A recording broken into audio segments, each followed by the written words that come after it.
শুক্রবার মালদায় এলেন রাজ্য পুলিশের ডিজি রাজীব কুমার। তিনি মালদায় এসে সোজা গেলেন জেলা পুলিশ অফিসে। সেখানে রাজ্য পুলিশের ডিজি রাজীব কুমারকে স্বাগত জানাতে আগে থেকেই হাজির ছিলেন জেলা পুলিশের উচ্চপদস্থ আধিকারিকরা, ছিলেন জেলা শাসক নিতিন সিংহানিয়া নিজেও।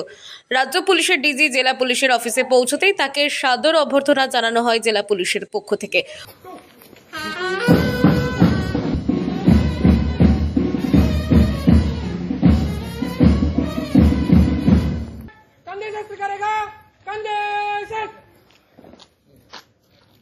सम्मान गार्ड बाजू शस्त्र करेगा, बाजू शस्त्र।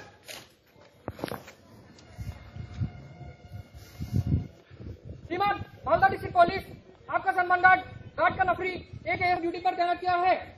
बाकी आपके निरीक्षण के लिए गार्ड बैंड के साथ 2 लाइन में खड़ी है। श्रीमान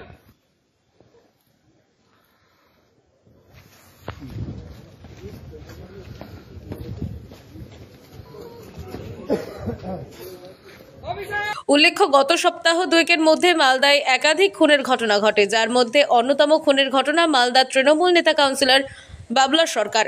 তাকে দুষ্কৃতীরা প্রকাশ্য দিবালোকে গুলি করে খুন করে। এছাড়াও গত মঙ্গলবার মালদার কালিয়াচকের নওদা যদুপুরে সালেপুর মমিনপাড়ায় তৃণমূলের 2 গোষ্ঠীর সংঘর্ষ, শুটআউটে এক তৃণমূল কর্মীর মৃত্যুর অভিযোগ উঠেছে। এছাড়াও সংঘর্ষে গুরুতর আহত হয়েছেন নওদা যদুপুর অঞ্চল তৃণমূলের সভাপতি বকুল শেখ ও তার ভাই তথা প্রাক্তন অঞ্চল প্রধান এসার উদ্দিন শেখ। এই সংঘর্ষে এবং বাবলা সরকার খুনকাণ্ডে এই দুটি ঘটনার ছবি সোশ্যাল মিডিয়ায় ভাইরাল হয়েছে, যা দেখে সাধারণ মানুষ আতঙ্কে শিউরে উঠেছেন। এই পরিস্থিতিতে শুক্রবার মালদায় আসেন রাজ্য পুলিশের ডিজি রাজীব কুমার। তিনি জেলা পুলিশের উচ্চপদস্থ আধিকারিকদের সঙ্গে আইন শৃঙ্খলা সংক্রান্ত বিষয় নিয়ে বৈঠক করেন। পুলিশ কেসটা ভালোভাবে দেখছে, কেস হয়েছে, ওরা তদন্ত করছে ঠিকভাবে, ওরা প্রোগ্রেস করছে। বাকি যে কেসের ডিটেলস আছে এসপি সাহেব বলবেন